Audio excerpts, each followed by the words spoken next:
Intermediate education, occasional course, sericulture first year, paper 1 Moriculture, Unit 8 Manures and Fertilizers, Part 2, prepared by P. Shashireka, GJC Chevella, Yusuf Ahmad, GVJC Nalgonda, M. Prakash Babu, GJC Nellikuduru.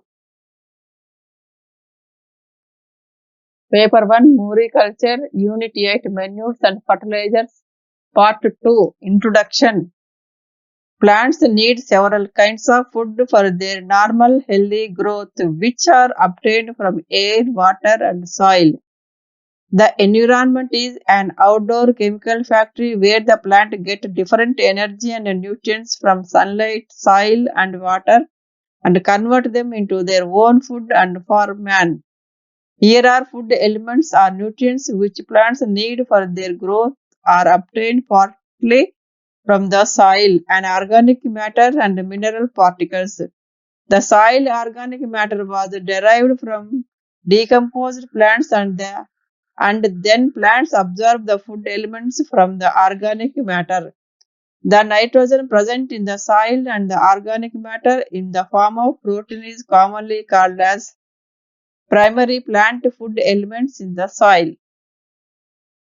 The plant nutrients are lost from the soil in different ways.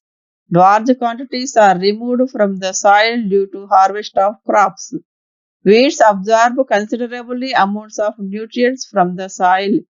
Nutrients are also lost by leaching and erosion. Nitrogen is also by volcanization and denitrification. Since the soil is the basic source of plant nutrient to meat, nutrients are applied as manures. Manures are plant and animal wastes that are used as sources of plant nutrients. They yield nutrients after their decomposition. Manures can be grouped into bulk organic manures and concentrated organic manures based on concentration of the nutrients. Plants need 16 elements for their growth and completion of life cycle. The plant food elements in the soil are found both in organic matter and mineral particles. The nitrogen present in the soil is in the organic matter and is present in the form of protein or related compounds. The nutrients present in the mineral particles of the soil are derived from the rocks and minerals from which the soil was formed. The elements are carbon, hydrogen, oxygen, nitrogen, phosphorus, potassium, calcium, magnesium, sulfur, iron, manganese, zinc, copper, boron, molybdenum, and chlorine. Plants also absorb sodium, cobalt, vanadium, and silicon for special purpose. All these elements are not required for all plants, but all have been found essential for one plant or the other. The carbon and oxygen are derived from CO2 and assimilated in photosynthesis. Except CHO, others are called mineral elements.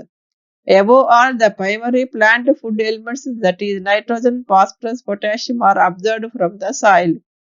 The deficiency of the elements makes it possible for the plant to complete the vegetative or reproductive stage of its life cycle. The elements must have a direct influence on the plant and directly involved in the nutrition and metabolism of the plant. Number 3, green manures. It is another method of adding organic matter to the soil. A leaf crop, more usually a legume, is plowed in and mixed with the soil when it is about to flower.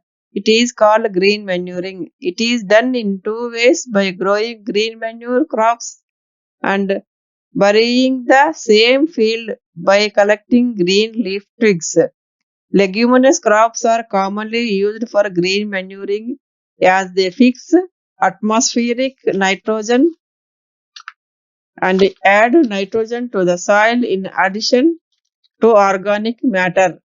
When there is sufficient moisture in the soil, the green manure crop decomposes quickly. Green manure contains 0.5 to 0.7% nitrogen, 0.1 to 0.2% phosphorus, 0.6 to 0.8% potash. It adds a lot of humus to the soil. This manure promotes the activity of soil microorganisms, increases the chemical action of the soil, and plant food is made available. It improves the structure and water holding capacity of the soil. It reduces the runoff and soil erosion. They also reduce and demand of farmer manure, for which there is great demand in agriculture.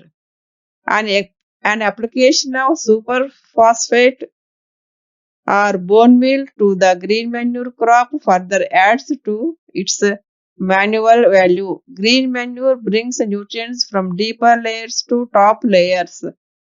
In the off season, green manure reduces weed proliferation and weed growth.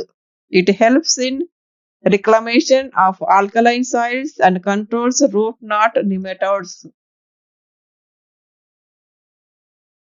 The commonly used green manure crops in mulberry plantation are sunhemp, osgram, diancha, neem, mahu, wild indigo, glyridium, karanji, subabul, pillipesara, gaur, terminalia, cassia tora. 1 ton of green manure yields about 4 kg of nitrogen. Depending on the type of crop, 10 to 20 tons of green manure is obtained per hectare. This will improve 30 to 50% of production. Number 4, fertilizers. Fertilizers are inorganic materials of concentrated nature and are applied to the plants to increase the supply of one or more essential plant nutrients which are listed above. These are called nitrogenous fertilizers, which contain only one nutrient are called straight fertilizers, and those which have two or more nutrients are called complex fertilizers. Fertilizers are also commonly known as chemical or artificial manures. Depending on the quantity of nutrients present in the plants are grouped into basic, macro and macronutrients. Basic nutrients wise carbon, hydrogen and oxygen constitute 96% of total dry matter of plants. The macronutrients are required in large quantities. They are nitrogen, phosphorus, potassium, calcium, magnesium, and sulfur. Among these, nitrogen, phosphorus, potassium are called primary nutrients, and calcium, magnesium, sulfur are secondary nutrients. Number 3, హరిత ఎరువులు green manures.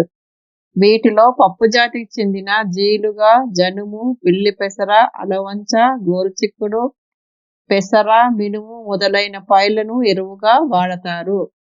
వీటిలో కొన్నింటిని మొదట్లో పశుగ్రాసంగా వాడి తర్వాత కలియదున్నినట్లయితే సేంద్రియ పదార్థము నత్రజని అదనంగా లభిస్తాయి. 1 టన్ను పచ్చి రొట్టెలో సుమారు 4 కిలోల నత్రజని ఉంటుంది. పైరు రకాన్ని బట్టి హెక్టార్కు 10 నుండి 20 టన్నుల పచ్చి రొట్టె లభిస్తుంది. ఈ ఎరువు వల్ల 30 నుండి 50% ఉత్పత్తి పెరుగుతుంది. ఇతర చోట్లలో పెరిగిన నేల తంగేడు, జిల్లేడు, గానుగ మొదలైన వాటిని కోసి పొలంలో వాడతారు. పొలంలో కలయదున్నిన తర్వాత కుళ్ళడానికి తగిన నీరు పెట్టాలి. ఈ ఎరువులో సగటున 0.5 నుండి 0.7% నత్రజని, 0.1 నుండి 0.2% ఫాస్ఫరస్, 0.6 నుండి 0.8% పొటాష్ ఉంటాయి.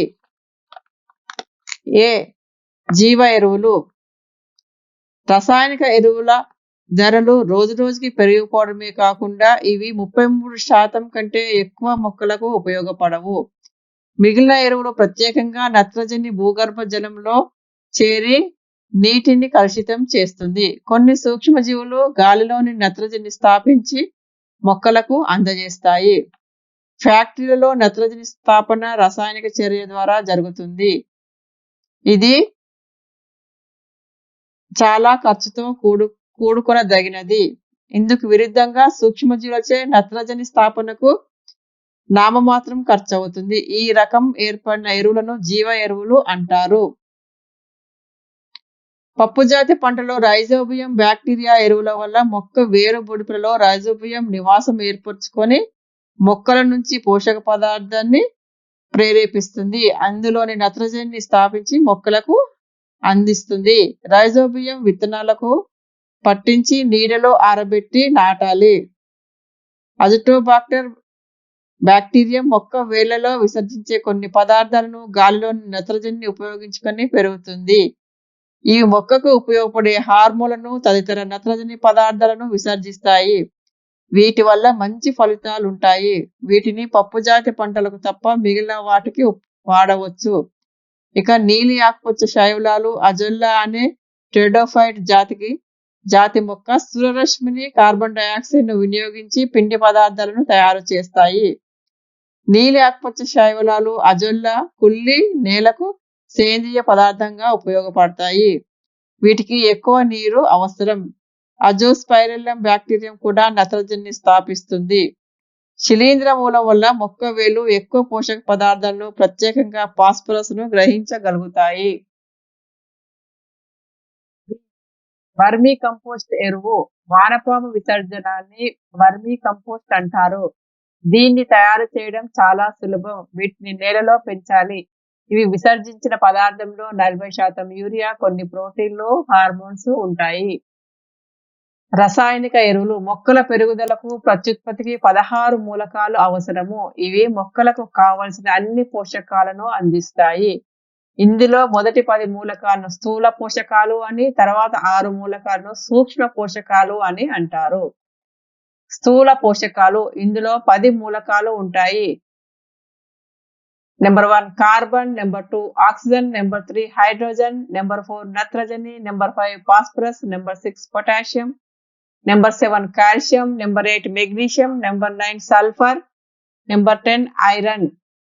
ఇందులో మొదటి 3 మూలకాలు అనగా కార్బన్, ఆక్సిజన్ మరియు హైడ్రోజన్లు గాలి మరియు నీటి నుండి లభిస్తున్నాయి. వీటిని ప్రాథమిక మూలకాలు అంటారు. నత్రజని, ఫాస్ఫరస్, పొటాషియంలను ద్వితీయ మూలకాలు అంటారు. నెంబర్ 1 నత్రజని.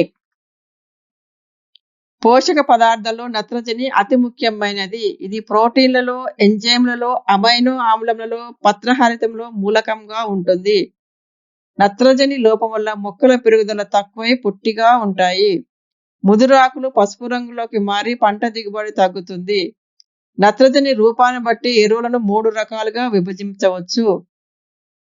అవి అమైడ్, అమోనియం, అమోనియం నైట్రేట్ ఎరువులు, urea, ammonium sulphate, calcium ammonium nitrate రూపాలలో లభ్యమవుతుంది. యూరియా. ఇందులో నత్రజని 46% ఉంటుంది.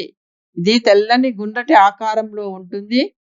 యూరియా భూమిలో వేసిన వెంటనే నీటిలోనికి యూరియేజ్ అనే ఎంజైమ్ వల్ల అమోనియంగా మారుతుంది.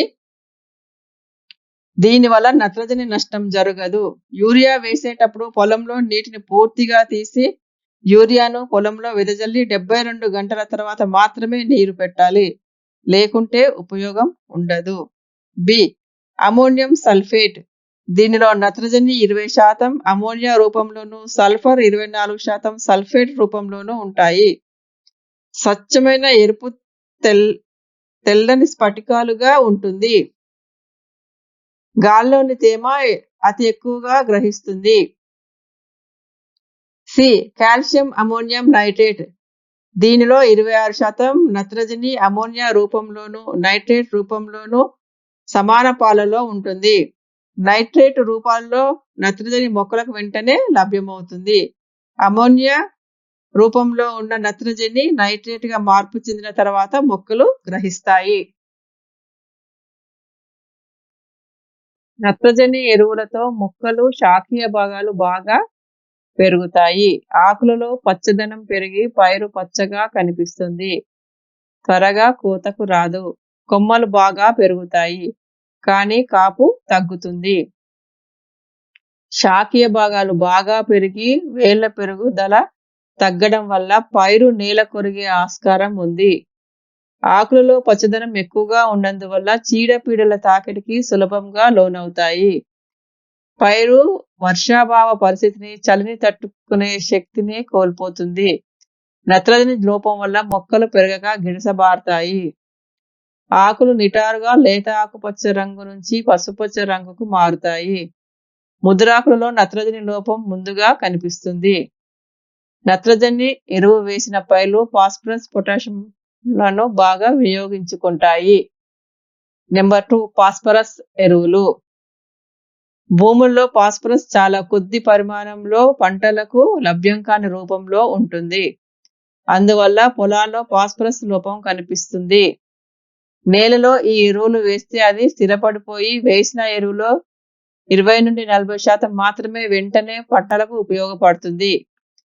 సాధారణంగా పంటకు 10-30 కిలోల ఫాస్ఫరస్ అవసరం. కాబట్టి పొలంలో దీనికి 3-4 రెట్లు అధికంగా వాడాలి. ఫాస్ఫరస్ ఎరువులు 3 రకాలు. అవి: ఏ. సంపూర్ణంగా నీటిలో కరిగే ఫాస్ఫరస్ ఉన్నవి, సూపర్, డిఏపి. బి. కేవలం సిట్రేట్ ద్రావణంలో మాత్రమే కరిగేవి, Suphala, dicalcium phosphate. Number C. Citrate ద్రావణంలో కరిగినవి, ఎముకల పొడి, రాక్ ఫాస్ఫేట్ మొదలైనవి. ఇందులో మొక్కలకు నీటిలో సిట్రేట్ ద్రావణంలో కరిగే మొత్తం ఫాస్ఫరస్ అందుబాటులో ఉంటుంది. నీటిలో కరిగే ఫాస్ఫరస్ ఎరువులు స్వల్పకాలికాలు, త్వరితంగా పెరిగి లోతు తక్కువగా వేళ్లలో ఉన్న పంటలకు అనుకూలమైనవి. ఇవి చాలా ఖరీదైనవి. సిట్రేట్లో కరిగే ఎరువులు దీర్ఘకాలిక పంటలకు, కొద్దిగా ఆమ్లత్వం గల నేలల్లోనూ వాడవచ్చు. సిట్రేట్లో కరగని ఎరువులలో ఫాస్ఫరస్ ఎక్కువగా ఉన్నా కూడా ఇది పంటలకు ఉపయోగపడదు. ఆమ్లత్వం నేలలో ఎక్కువగా సేంద్రియ పదార్థం కల నేలల్లోనూ వీటిని వాడవచ్చు. ఫాస్ఫరస్ ఎరువుల పోషక ధాతువు ఫాస్ఫరిక్ ఆమ్లము P2O5గా వ్యవహరిస్తారు. ఇది ఫాస్ఫరస్ ఎరువులకు మూల పదార్థము. రాక్ ఫాస్ఫేట్ అనే ఖనిజం.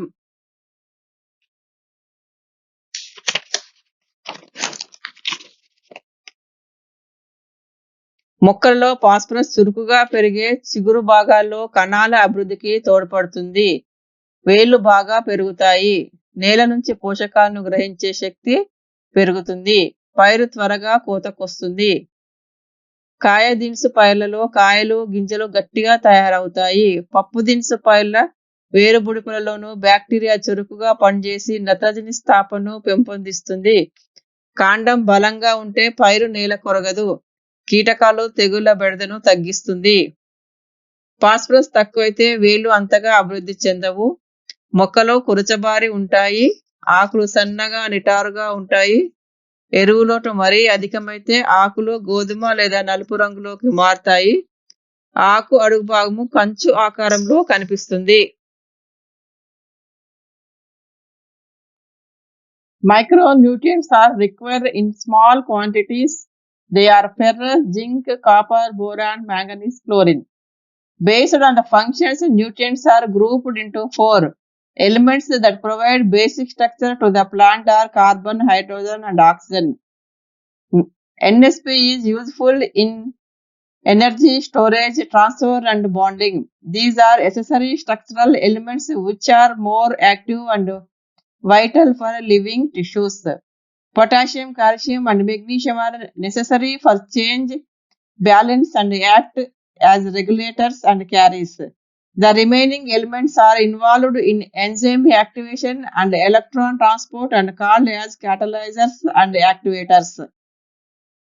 However, the mobility of nutrients in the soil has considerably influence on availability of nutrients to plants and method of fertilizer application, for which a movement of nutrient ions to the absorbing root surface. B. Roots reaching the area where nutrients available are important. A. Nitrogen fertilizers. Nitrogen is of special importance in the formation of proteins, enzymes, hormones, vitamins, alkaloids, chlorophyll, etc. It forms a constituent of every living cell in the plant. Plant growth is adversely affected due to the deficiency of nitrogen. When nitrogen is present in sufficient quantities in the soil, plants acquire a healthy green color. Growth of the plant is fairly rapid and crop mature earlier, resulting in good yields. Nitrogen promotes leaf, stem, and other vegetative growth, but retains small in root system. It improves succulence of leaf and quality and increases protein content of food and fodder crops. It also go- governs the utilization of potassium, phosphorus, and other elements. A nitrogen-starved plant is yellowish or light green in color and remains stunted. Such plant ripes permanently, prematurely, and gives poor crop yields. An excess of nitrogen delays ripening by encouraging more vegetative growth. The leaves acquire a dark green color, become thick and leathery, and in some cases crinkled. They also become soft and stuffy. The plant becomes more liable to the attack of certain fungi and its resistance to disease is lowered. An excess amount of nitrogen induces succulence. Nitrogenous fertilizers are classified into four groups on the basis of chemical form. They are nitrate, ammonium, and amide fertilizers. Nitrate, sodium nitrate, calcium nitrate, ammonium sulfate, phosphate chloride, nitrate ammonium nitrate, calcium, ammonium nitrate, ammonium sulfate, amide, urea, calcium cyanamide. Nitrate fertilizers are obtained from synthetic ammonia. These are quickly dissociated in soil solution, releasing the nitrate iron for plant absorption. The nitrogen reaches the root zone quickly, even the fertilizer is broadcasted in the soil. It also increases leaching. All these fertilizers are basic in their residual effect on the soil and other continued use reduce soil acidity. The sodium nitrate contains 16% nitrogen and traces of boron and iodide. The 27% sodium has favorable influence on potassium economy. Ammonium fertilizers are readily soluble in water and are available to the plant, but the plant utilizes less rapidly than nitrogen. These are resistant to loss by leaching. These are acidic in their residual effect on the soil. Ammonium sulfate contains 20 to 21% nitrogen. It is a crystalline salt, stable, soluble in water and stores well. It has 24% of sulfate. Nitrate and ammonium fertilizers contain equal proportion ammonium nitrate, ammonium sulfate, nitrate. And in calcium ammonium nitrate, 3 by 4 ammonical nitrogen and 1 by 4 nitrate nitrogen. These are readily soluble in water. These are acidic in their residual effect. Calcium ammonium nitrate has 25%, ammonium sulfate nitrate has 26% nitrogen. Amide fertilizers are available in as urea, calcium cyanamide, and called organic fertilizers. These are readily soluble in water and decomposed by soil microbes. The urea is a crystal white salt with 44 to 46% nitrogen. It absorbs moisture from air hygroscopic. It takes a few days after urea is applied to the soil, thus likely to the wasted out from the soil if the soil is wet or water in it. It also produces acidity in the soil. Phosphatic fertilizers. Phosphorus is a constituent of sugar, phosphates, nucleotides, nucleic acids, coenzymes, and phospholipids. The process of anabolism and catabolism of carbohydrates proceed when organic compounds are esterized with phosphoric acid. Phosphorus in plant life is important in laying down the primordial for the reproductive parts of the plants. It is also vital for cell division and development. It stimulates early root development and growth, thus helping to establish seedlings quickly. It gives a rapid and vigorous start to plants, strengthens straw and decreases loading tendency. It stimulates flowering and aids seed formation and quality. It also helps in fixing more atmospheric nitrogen in root nodules. Excess of phosphorus may cause deficiency, particularly iron and zinc. Most of the lands are deficient because it is not in available form to the plant. Application of the fertilizer retained in the soil and 20 to 40% is readily available to crop.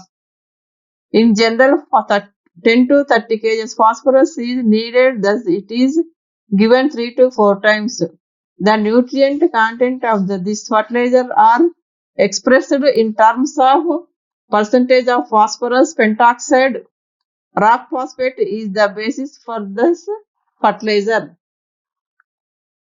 These are classified into three groups depending on the form in which orthophosphoric acid and phosphoric acid is combined with calcium. They are water soluble superphosphates, ammonium phosphate, citric acid soluble dicalcium phosphate, basic slag, water or citrate insoluble rock phosphate, bone meal. Water soluble fertilizers are better for fast growing, short rooting plants but readily available to plants. These can be used on natural neutral alkaline soils but not acidic soils. Superphosphate is most commonly used in India. It is a brownish grey powder available in single, double and triple grades, which contains 16 to 20, 30 to 35, 45 to 50% superphosphate respectively. See, potassium fertilizers. Potassium is not a constant of any organic compound. It is required as a cofactor for 40 or more enzymes. It controls the movement of stomata and maintains neutrality of plant cells. Crop yields depends on potassium than nitrogen. Generally, potassium is richly available in soils. If only nitrogen and phosphorus fertilizers are used in the potash slowed reduced in the soil.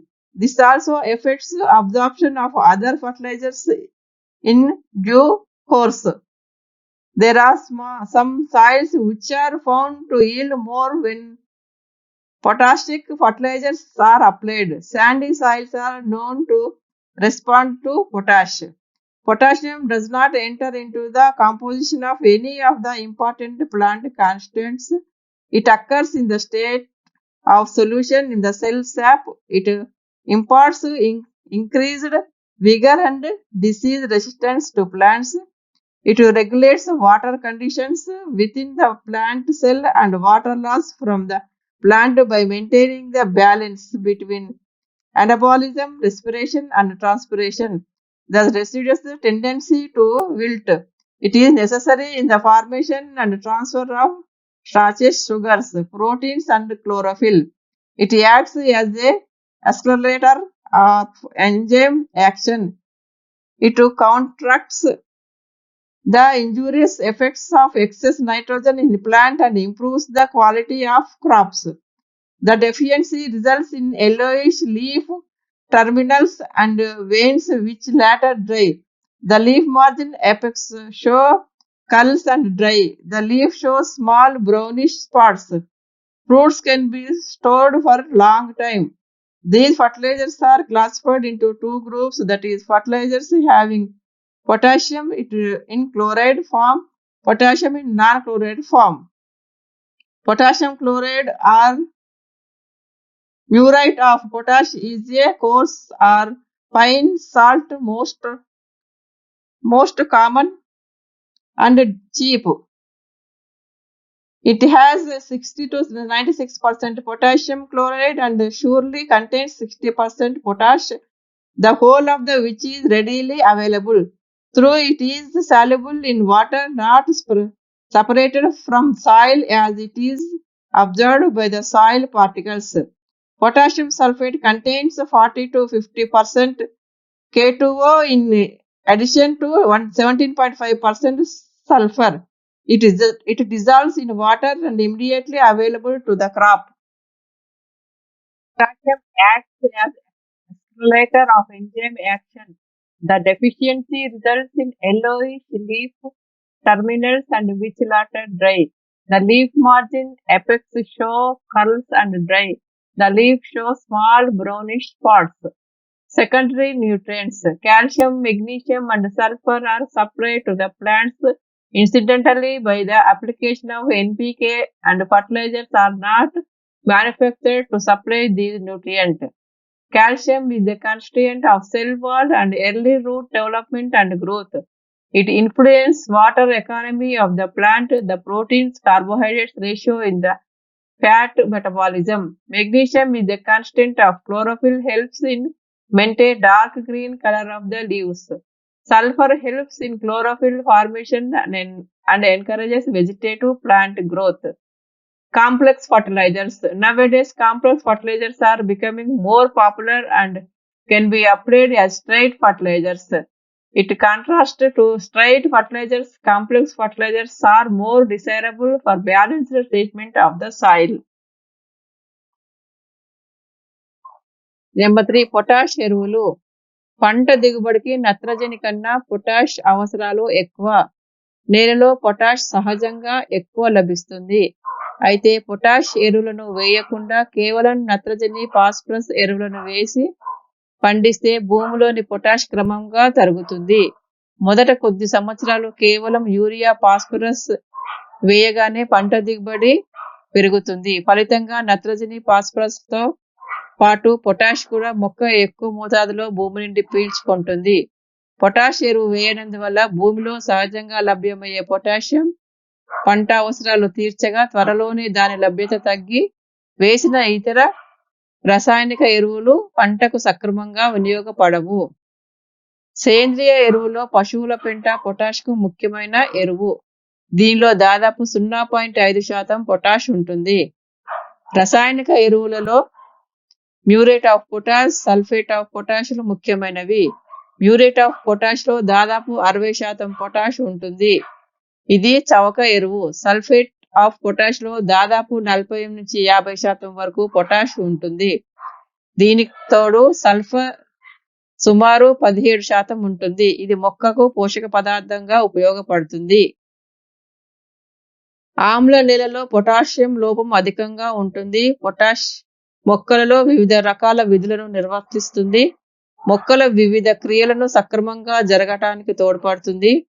ఆకులలో తయారైన ఆహార పదార్థాలను వేరు భాగాలకు అందచేయటంలో తోడ్పడుతుంది. కాండం బలంగా తయారవుతుంది. పైరు నేల కొరగదు. రోగనిరోధక శక్తి పెరుగుతుంది. నాణ్యమైన ఉత్పత్తి లభిస్తుంది. వర్షాభావ పరిస్థితిని, చలిని తట్టుకునే శక్తి పెంపొందుతుంది. పొటాషియం లోపం వల్ల ఆకుల కొనలు, ఈనెలు ముందుగా పసుపు రంగుకు మారి తర్వాత ఎండిపోతాయి. ఆకు కొనలు, అంచులు ముడతబడి ఎండిపోతాయి. ఆకులపై చిన్న చిన్న గోధుమ రంగు మచ్చలు ఏర్పడతాయి. ఫలాలు ఎక్కువ రోజులు నిల్వ ఉండవు. రోగ నిరోధక శక్తి తగ్గుతుంది. నాసిరకం గింజలు తయారవుతాయి. రసాయనిక ఎరువుల పరిమాణాన్ని భూసార పరీక్ష చేసిన తర్వాతనే నిర్ణయించాలి. దీనివల్ల పంటకు కావలసిన పోషక మూలకాలను అందించవచ్చు. భూమిలో ఉప్పు, చవుడు, ఆమ్లత్వం ఉంటే దీనికి తగిన నివారణ చర్యలు తీసుకున్న తర్వాతనే ఎరువులను వాడాలి. లేకపోతే ఎరువులు చాలా వరకు వృధా అవుతాయి. రసాయనిక ఎరువులు, సేంద్రియ ఎరువులను తగిన పాలల్లో కలిపి వాడినప్పుడే భూసారం పరిరక్షించబడి పంట దిగుబడికి అధికంగా ఉంటాయి. పంట దిగుబడికి నిలకడగా ఉంటాయి. ఇవే కాకుండా పంట రకము, మొక్కల సంఖ్య, సస్యరక్షణ, కలుపు నివారణ, నీటిపారుదల యాజమాన్యం వంటి అంశాలు కూడా పంట దిగుబడిపై ప్రభావాన్ని చూపెడతాయి. కాల్షియం ఇది కణకవచం ఏర్పడటానికి ఉపయోగపడుతుంది. ఇది 2 కణాల గోడల మధ్య సిమెంట్ వలె పనిచేస్తుంది. ఇది ఆమ్లత్వాన్ని సరిచేస్తుంది. మెగ్నీషియం ఇది క్లోరోఫిల్ తయారగుటకు తోడ్పడుతుంది. ఇది నూనె పదార్థాల ఉత్పత్తికి ఉపయోగపడుతుంది. మెగ్నీషియం లోపం వల్ల మొక్కలకు క్లోరోసిస్ అనే వ్యాధి వస్తుంది. సల్ఫర్ ఇది అమైనో ఆమ్లాలు మరియు ప్రోటీన్లు తయారగుటకు తోడ్పడుతుంది. సల్ఫర్ ఎక్కువగా ఉల్లి, వెల్లుల్లి, క్యాబేజీ, వేరుశనగలో ఉంటుంది. ఐరన్ దీని లోపం వల్ల క్లోరోసిస్ వస్తుంది. అంతేకాక పత్రాల్లో ఉండే మధ్యయినే ఆకుపచ్చ రంగులోనికి మారుతుంది. Assignment questions, short questions. Number 1, what is green manuring? What is green manuring? Number 2, name some organic manures. Number 2, name some organic manures. 3, name some concentrated organic manures. Name some concentrated organic manures. Number 4, what are complex fertilizers? Number 4, what are complex fertilizers? Long questions. Number 1, explain in detail about green manures. Number 1, explain in detail about green manures. Number 2, write about bulky organic manures. Number 2, write about bulky organic manures. Number 3, write short notes on A, compost, wood poultry, C, oil cakes. Thank you.